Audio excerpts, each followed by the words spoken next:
Okay, happy Wednesday racing bayang karerista. At bago po tayo magsimula, no, nakikiramay po tayo sa mga naiwan ni Jackie Elvin Abrea at isang napaka lungkot na pangyayari, no, at yun nga, isang mabuting tao, isang magaling na hinete at nakita naman natin na laging all out yan, no, para manalo.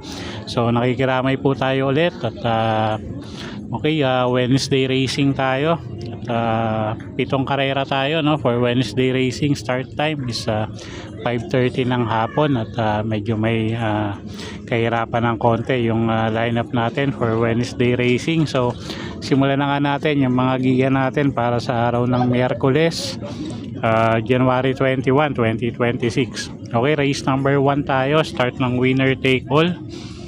3-year-old and above maiden race placers. Distansya natin 1,200 meters. Medyo maraming may panalo agad dito sa karerang to, no? So kung may korsonada kayo, lalo na't non-winner to, so dagdag nyo na lang. First choice natin, kalahok numero 6, 7 cycles. Medyo sanay sa mabigat na laban yan, so medyo napahinga lang ng konti. So first choice natin yan, numero 6, 7 cycles. Second choice, kalahok numero 4, Miss Bow. Gagabayan naman yan ni RC Baldonido at medyo may tulin din yung kabayong yan. Third choice natin, kalahok numero 7, Blue Scholar. Gagabayan naman ni Charles A. Reyes. Okay, so sa race number 1, first choice nga numero 6, 7 cycles. Second choice natin, kalahok numero 4 na si Miss Bow. At third choice, numero 7, Blue Scholar. Okay, next race tayo, race number 2, class 4, 42 to 56 bracket, distansya 1,200 meters, start ng peak 6. Okay, first choice natin dito, kalahok numero 8 na si Calendar Girl. JD Hugo, isang matuling kalahok, maganda post position, so tingin ko kayang mauna, no? So first choice natin yan. Second choice, kalahok numero 1 na si title holder. Pati Dilema naman yung sasakay dyan. Medyo maganda kondisyon ni kabayo ngayon, no? Huwag lang may iwan talaga ng pagkalayo-layo. Tingin ko may panalo pa rin. Third choice natin dito, kalahok numero 2 na si Backpage. Gagabayan naman ni JQ Cabarrios. Okay, so sa race number 2, first choice numero 8, Calendar Girl. Second choice numero 1, title holder. At third choice nga natin yung kalahok numero 2 na si Backpage. Okay, next race tayo, race number 3. Race 3, start ng pick 5, class 5, 17 to 41 bracket, distansya 1,200 meters. Okay, first choice natin dito, kalahok numero 5, Days X Makina. Alison Pabilik yung re-renta dyan. Pwedeng isunod sa unahan niya, pwedeng parematihin.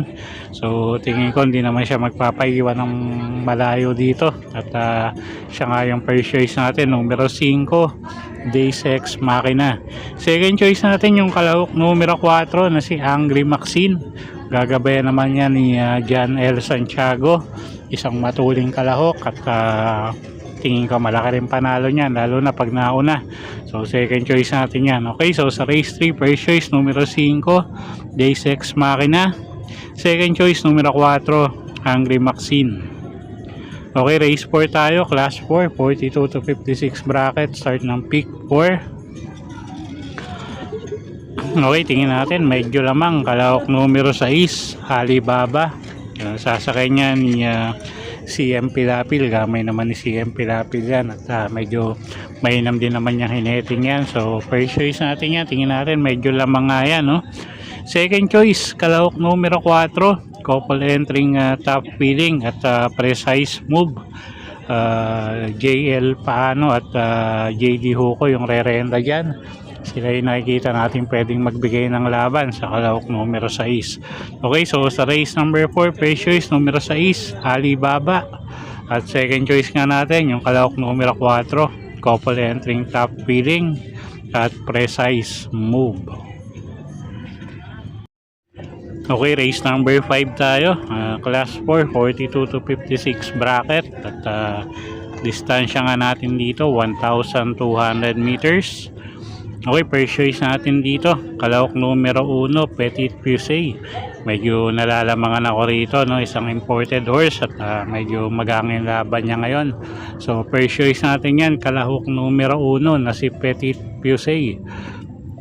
J.A. Pastoral yung rerenda. Second choice, kalahok numero 7, Arcturus. Gagabayan naman ni Patty Dilema. At medyo painam si kabayo ngayon, no? So second choice natin yan. At pwedeng pangdehado yung kalahok numero 2 na si Sir William. Isang matuling kalahok. Okay, so sa race number 5, first choice numero 1, Petit Puisay. Second choice numero 7, Arcturus. At third choice numero 2, Sir William. Okay, race number 6 tayo. Penultimate race class 5, 17 to 41 bracket. Distansya 1,200 meters. First choice numero 1, Windstorm. JL Santiago yung sasakay dyan. Matuling kalahok. Angkop yung distansya. So tingin ko malaki panalo, no? Second choice natin dito yung kalahok numero 5 na si Metal Strength. Pabs Cabalejo naman yung rerenda dyan, isang diremating kabayo. At third choice pangdehado natin, kalahok numero 4, Lake Apo. Gagabayan ni Patty Dilema. Okay, so sa race number 6, first choice nga numero 1, Windstorm. Second choice natin, kalahok numero 5 na si Metal Strength. At pwedeng pangsama sa exotic pangdehado, no? Kung kursonada nyo yung kalahok numero 4 na si Lake Apo. Okay, race 7 tayo, last and final race for the day. Class 4, 42 to 56 bracket. Distansya 1,200 meters. Okay, first choice natin dito, tingin natin medyo lamang, kalahok numero 5, Sabel. RCC Masyo yung rerenta dyan, apprentice rider. Medyo magaang yung laban niya ngayon. So tingin natin medyo lamang yan. Second choice, kalahok numero 7, Robotic Clay. Sasakyan ni J.A. Pastoral. At siya nga yung second choice natin. At pwedeng pangsama sa mga exotic nyo. Yung kalahok numero 1 na si Warhammer. Sasakyan naman yan ni Jan Allison Pabilik. Okay, so sa race number 7 nga, first choice numero 5, Isabel. Second choice, kalahok numero 7, Robotic Clay. At third choice, kalahok numero 1, Warhammer. Okay, so yun po yung mga giya natin para sa araw ng Miyerkules, January 21, 2026. Sana po yung makatulong sa pagpili nyo ng mga tatayaang kabayo.